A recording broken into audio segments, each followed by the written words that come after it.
Living and Loving Life's podcast is to help people find their balance spiritually, mentally, physically, emotionally, financially, and socially.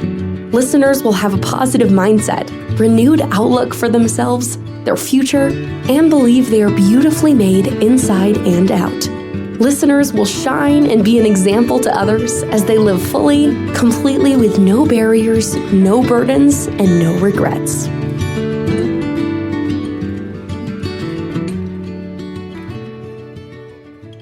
Welcome back, everyone, to Motivational Mondays with Living and Loving Life podcast. We have a wonderful guest today. We're here with Terry McDougall. I'm going to allow her to introduce herself and tell us a little bit about her. Good morning. Good morning, Erica. It's so great to be here. So I'm Terry McDougall. I'm an executive and career coach, and I'm also the author of a book called Winning the Game of Work, Career Happiness and Success on Your Own Terms. I tend to work with high achievers who are what I call successful but not satisfied. And what I mean by that is that from, everything that you can see from the outside, they've got all of the trappings of success. Good job, good title, making decent money, everything. But a lot of times they're paying a very high price for that success in terms of stress, anxiety, sometimes impact on their health and relationships. And so what I try to do is help people to shift their mindset and to learn skills so that they can have that success, but also expand the overlap between their professional success and their personal happiness so they actually have time and energy to enjoy what they're working for. Awesome. Okay, so tell me a little bit about that. So you're working as a life coach, but basically trying to find people's balance between the two? Yeah. I work with people, I suppose you could say I'm a life coach because I am working with people who are very serious about their careers, but obviously, we have lives. Our careers are part of our lives. And what I've seen is that a lot of high achieving people actually become addicted to external validation to the point that if somebody puts that brass ring up in front of them, they're going to do everything that they can possibly do to grab that brass ring, whether that's, getting that next promotion or getting that next raise or meeting even impossible deadlines. They'll work, a lot of times almost 24/7. And obviously at some point you've got to step back and say, why am I doing this work? Like, what's the purpose of this? Right. And so at some point, people are successful and I believe, and I see it a lot with my clients, that it's important to start to shift that balance from always looking to please other people and understand, like, what does my boss want? What do the clients want? Being so ultra focused on that to, of course, we need to take that into consideration in our businesses and in our careers, but we also need to be in touch with what's important to us personally, to really intentionally think about what our values are, to really look and say, how am I showing up for people that are important in my personal life? One of the things that I'll see a lot of times when clients come to me is that, they want things and they've tried a lot in order to get them. And a lot of times, they've tried a lot of different things and they're not getting what they want. And it could be more success at work, but it also could be that they're working so many hours and they just don't feel like they can ever get off the treadmill. And one of the first exercises that I often will have people do is a values assessment, where they're really looking and saying, okay, what are my top values? And it's very often that people will have values that conflict with each other. So, for example, maybe achievement is a very high value for them, or challenge, that they are going to work hard. They really love problem solving and challenge and achieving things. But they'll also say, spending time with family and friends is like my number one value. But when they really look at those, they'll realize that, maybe they're allowing that achievement to sort of overshadow another value that they actually say is their number one value. And so, not to say that there aren't going to be trade-offs between, our personal life and our career, but a lot of times we are not intentionally making those trade-offs. And I mean, you see it a lot with people who have successful careers in the corporate world that, there's high divorce rates and, a lot of issues with, overeating or drinking too much or, like addictions that try to help them to deal with the stress that they're dealing with. And so, that's just a way to sort of justify that I truly believe that we can find a way to have that balance, but the only way to do it really is to begin to be much more aware of how we're showing up and a lot more aware of the choices that we have and that we make. A lot of times I'll talk to people that will say, I don't like my job, but I can't quit. They really they tell themselves a lot of things that I mean, literally, I've had people say to me, I have no choice but to stay in this horrible situation. So let's stop right there, Terry. Yeah, I could go on forever. No, because you're giving me good information, and I'm like, I want to keep the people going. Yeah. But no, let's talk about that, because that's usually the first step.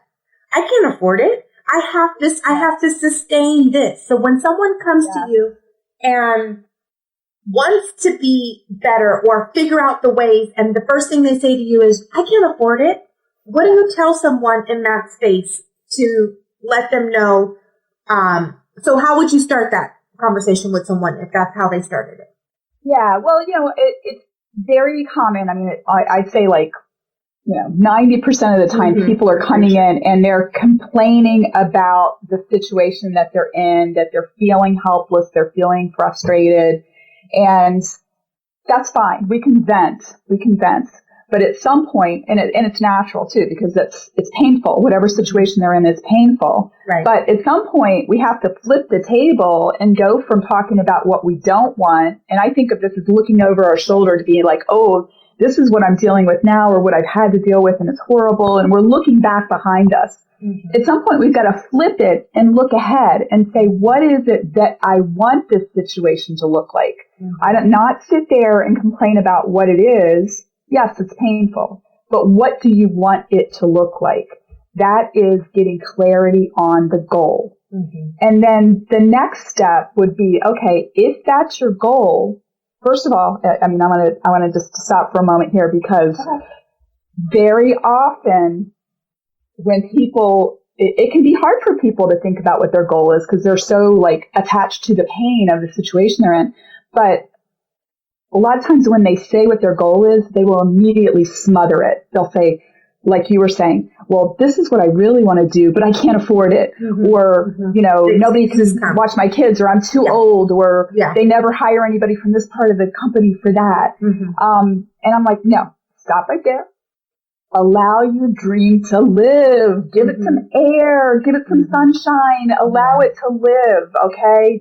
You don't smother it while it's still just being born. Let it live. So can I interject a little bit? Yes, of course. I love this. And the reason why I brought you on with me is because every podcast I have, it has to do with your confidence.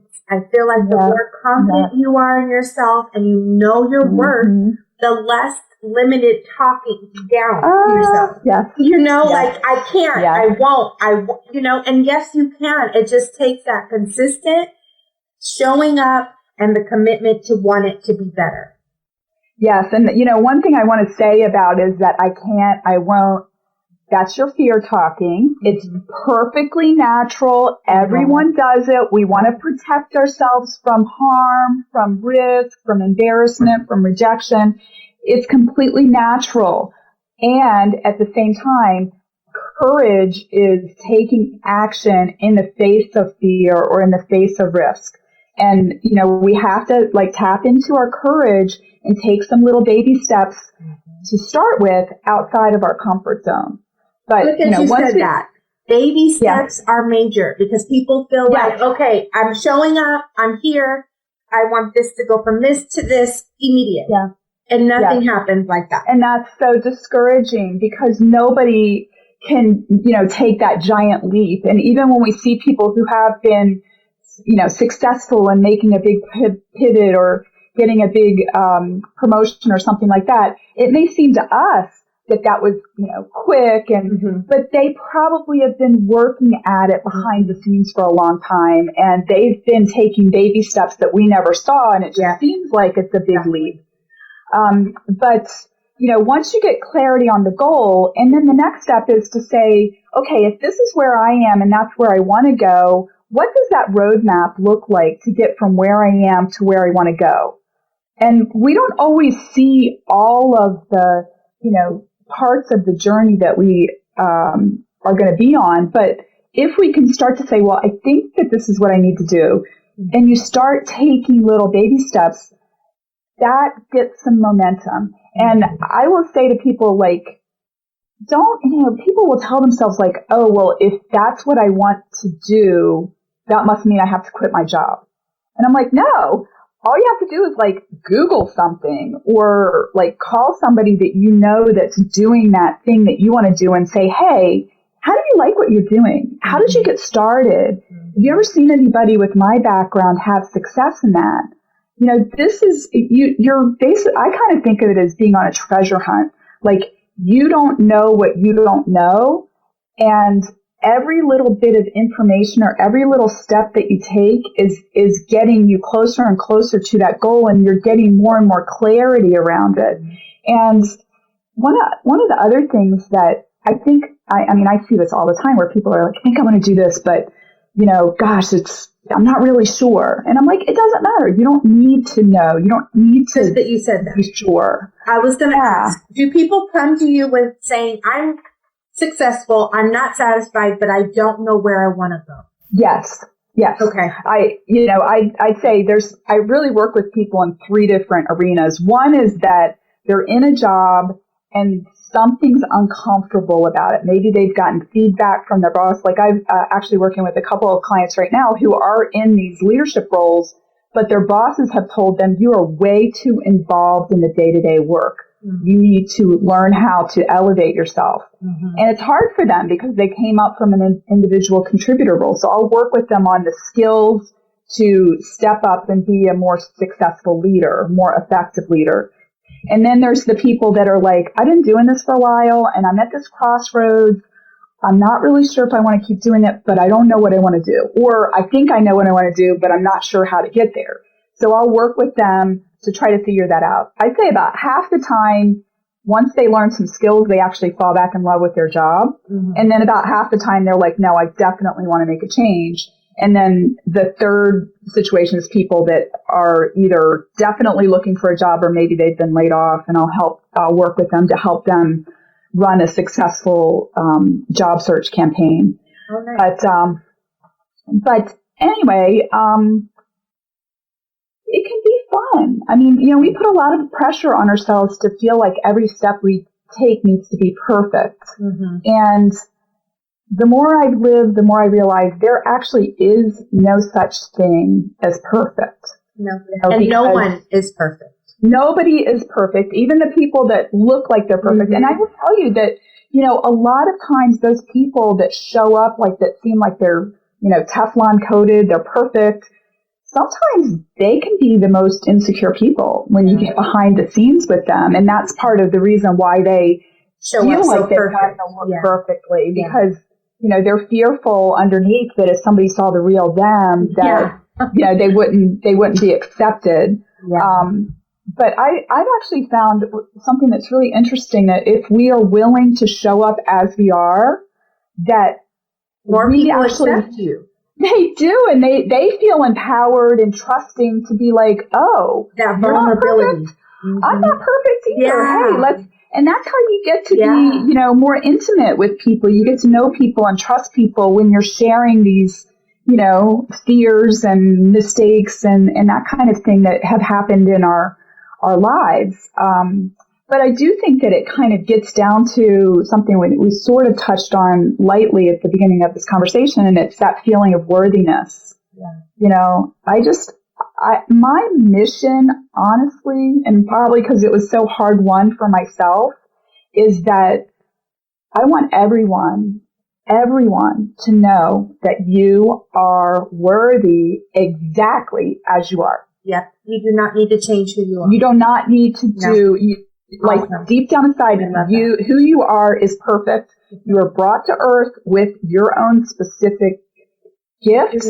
Your gifts are not comparable to anybody else's. Awesome. And honestly, when we compare ourselves to other people, it's silly because each person has a different set of gifts and strengths. Mm-hmm. And, you know, our job is not to like beat somebody else out or to, you know, be compared to somebody else. It is to figure out what our own purpose is and then to fulfill that as best as we can.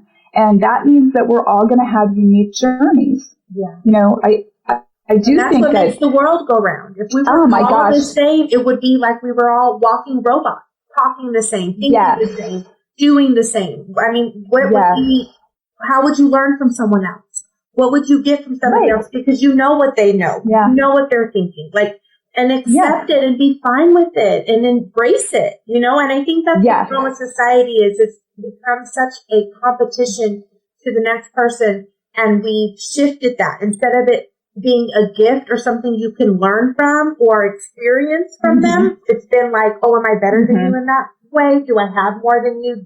Would I look better than you? I'm thinner than you.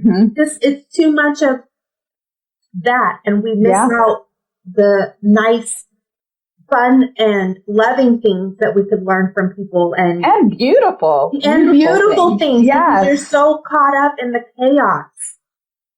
Yeah. And I mean, I understand everybody wants to feel secure and everybody wants to feel accepted. And, you know, honestly, I feel like the way that we do education in America, it gets people thinking that there is some kind of objective A+, you know, in life. Oh, yes. And then also with sports, competitive too. Yes. Because it makes you like, I'm better than you. You can't outrun me. So listen, I love sports. I think we need to do it. I don't want this to be misconstrued like I'm a sportator or anything. But the truth is, it teaches at a young age, you want to be the best. You need to get number one. You don't want to be number 2 or 3. You know, so it already gets them going to have this way of thinking of like, I have to beat everybody.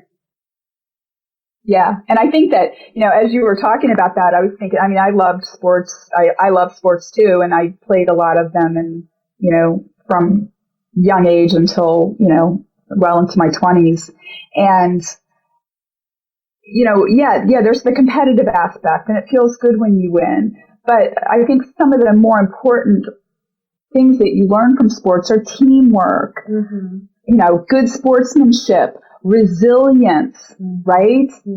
Confidence in your own physical abilities, whether you're winning or losing, right? You can have a great game and the score might not come out in your favor, but it doesn't mean that it wasn't fun. It doesn't mean that it wasn't, you know, worthwhile to do it. There's a lot that we learn that, you know, it's multidimensional. It's just not that one dimensional of like, you know, binary win, lose, right? And life is like that too. Life is not like, you know, at the end of life, nobody's going to come and be like, here's your, you know, report card for your life. You know, you got a C-. You know, it's what you want it to be. It's what you want it to be. And that actually, when we can step into that and we can lean into that, it's the beauty of life. We can make life what we want it to be. And I actually think that there's so many different opportunities and possibilities in life. And if we can sort of think outside the box, you know, we can make things happen that maybe we didn't think we could, right? It's not all about, you know, your success is not based on your boss. I mean, maybe in this moment it might be, but your long-term success is not based on your boss. It's on anyone but you. Yeah, I've been on a lot of podcasts, and it's funny. I love being on podcasts because, a lot of times telling my own story, I hear it, and then I'm like, oh, I just learned something from myself about my own story. Yeah. And one of the things I never would have, I knew that I did these things, but I never really thought about it, is I quit jobs multiple times. Mm-hmm. Like, I've just gotten to a point with the job where I'm like, I'm done here. I'm going to quit this job. I don't have another job, but I'm done here. And, my first job I quit my first job and I went and got a part-time job waitressing and doing telephone polling at night to save up money so I could move back to another city where I had more friends. But the reason why I quit is because my boss had promised me a promotion, and unfortunately he got fired before he could institute the promotion. There was a new president and he had an argument or disagreement with him, and he got fired and walked out of the building that day. And the new guy that they hired to be my boss, I said, oh, well, Dennis had promised me a promotion. And he was like, I'll take it under advisement. He went out and hired somebody from outside the company for that role. And of course, I felt very betrayed and angry about it. And I had, paid my dues about a year and a half in an administrative role, thinking that I was going to get the opportunity to move up. And when I didn't get that, I was very disappointed. But I also said to myself, I paid my dues here. I do not want to spend another year or two, typing people's letters and answering the phone. So I said, forget it. I'm out of here. I'm out. And, I could have sat there and, pouted and been sad that guy was, that I was helpless, not to be able to influence him. But I was like, no, I'm not doing that. And, I spent a few months doing these part-time jobs, saved up money. I moved back to Washington, D.C., where I had a lot of friends, and it was close to where I went to college. And I got a job there. I went from one publishing company to the next and just picked up where I left off. So good. Let's emphasize that. So yes, you walking out was scary, but it worked out.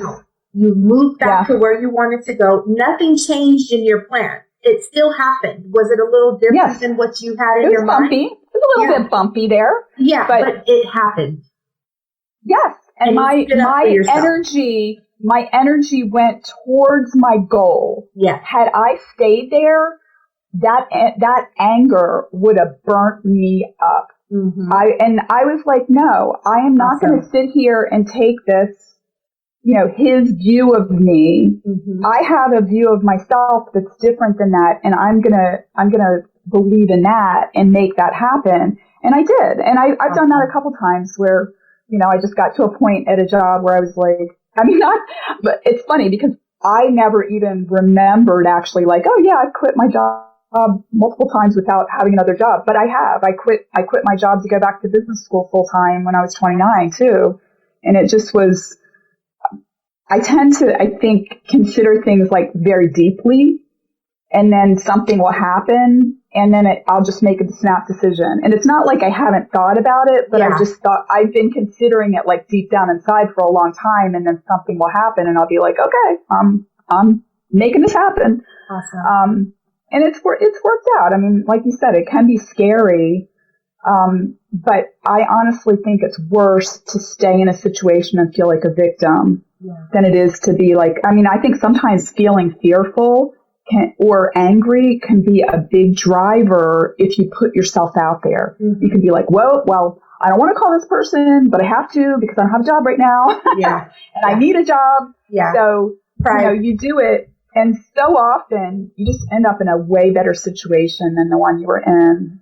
Speaking of that, the same thing for me. I have quit jobs because, certain situations, not to go too deep into it, but every time I quit my job because I had that feeling, I always got something better to put me better in a better position, to be better for later futuristics. Because the truth is that you have to think about yourself. You have to be your self-advocate. These businesses are not thinking of you. If you work for them, great. If you don't, and it doesn't work for them anymore, they will let you go just as fast as they hired you. So you need to make sure you're in a position that if that is to happen, you have a backup plan. You have a plan B and C for yourself because no one else will do that for you. Okay, so really quick. So what do you see as some of the biggest hurdles that people face when they're not living their lives and loving their lives and their careers? Well, I really think it goes back to what I was saying earlier, that they feel like they need permission from someone else, or they need approval from someone else, or, a lot of times people say, well, they won't let me. And it's like, well, who's they? Right? I really think that what we need to do is sort of like zoom out a little bit and see the bigger situation and start considering, like, where might I have some choices? Right. And I'll give you an example. Like, sometimes people have jobs where, their boss is expecting them, or their boss may or may not be expecting them to work, 60 hours a week. But that person is telling themselves, like, oh, I have to get every single thing done on my to-do list every week or I'm going to get fired. People literally tell themselves that. Okay. And when I'm working with them from a coaching standpoint, I will challenge them on that. I'm like, do you really think that's true? Like, when was the last time that you saw somebody get fired at your work? And when they stop to think about it, they'll be like, oh, well, that guy that used his corporate card to buy furniture, he got fired. But I'm like, yeah, but who's gotten fired for doing a good job and, maybe occasionally missing a deadline? And they're like, nobody. And in fact, I'm the person that my boss likes best in the department.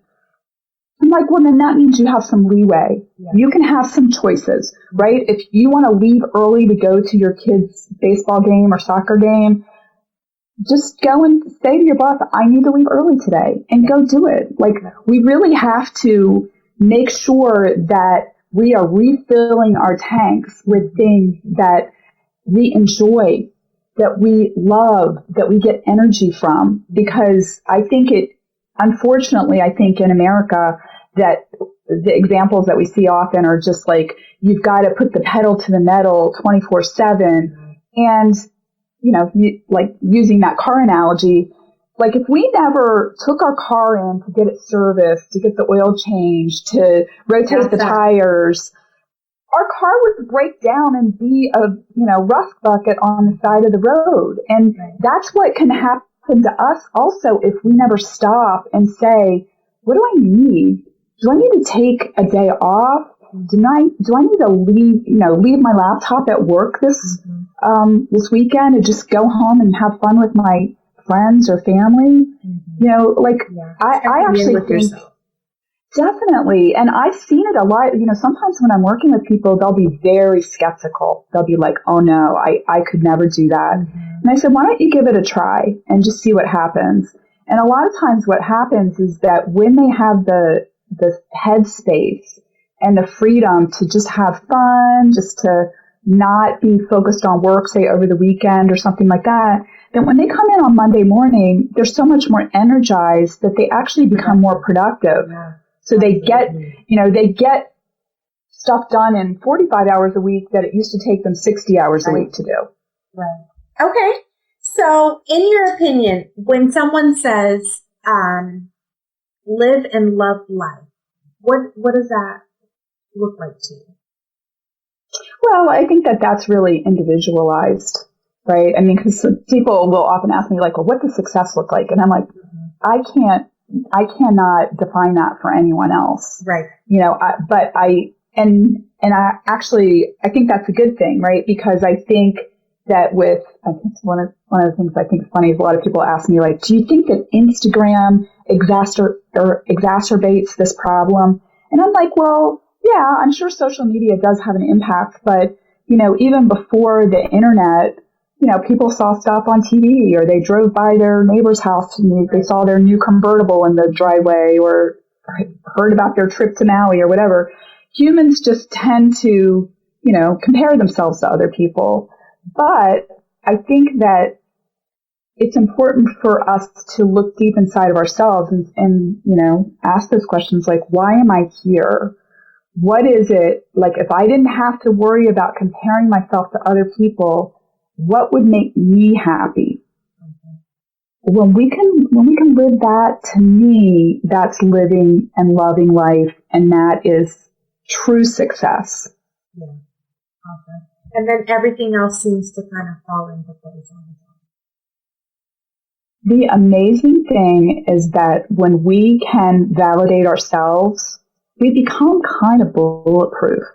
Yeah. Honestly, because it's actually not what other people say or think about us. It's what we think in response to that. Yeah. Right? Because, I mean, we probably all had people, that maybe kind of slighted us or even insulted us. And some people, you're like, who cares? Right? And then other people were like, oh, that really hurt. But we have to say to ourselves, like, why does that bother me?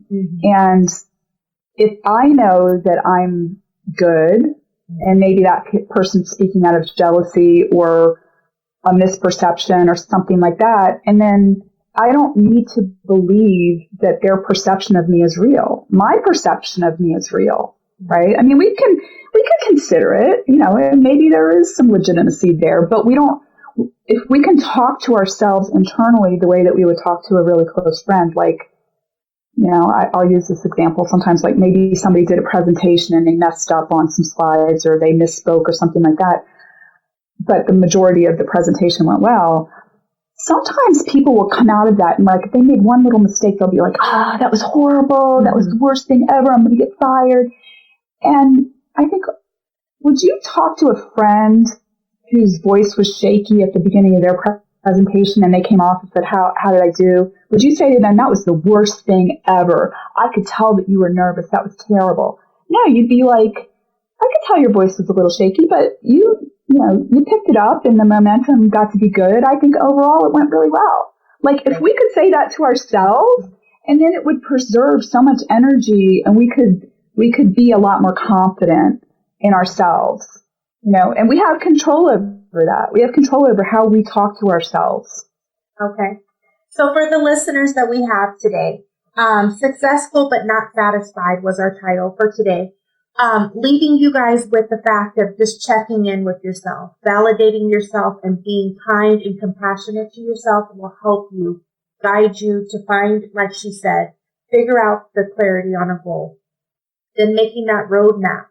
And what was the third thing you said that they could do to get this on the road?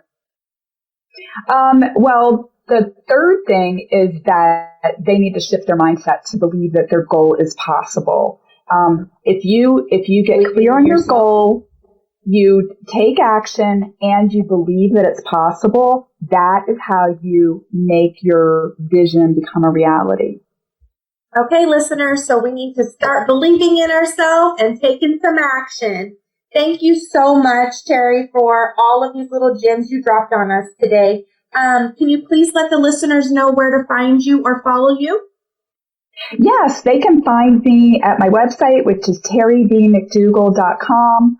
I'm also very active on LinkedIn, and my handle on LinkedIn is Terry B. McDougall. I'm happy to get connected with any of your listeners. My book is available on Amazon, and it's called Winning the Game of Work. And then finally, I do have a podcast that's where I talk to a lot of people in and around the world of marketing, and it's called Marketing Mambo. It's got its own website at marketingmambo.net, and it's also on all the podcast platforms. Awesome. Thank you guys for tuning in, and let's start living and loving the life that we are supposed to be loving. Talk to you guys next week.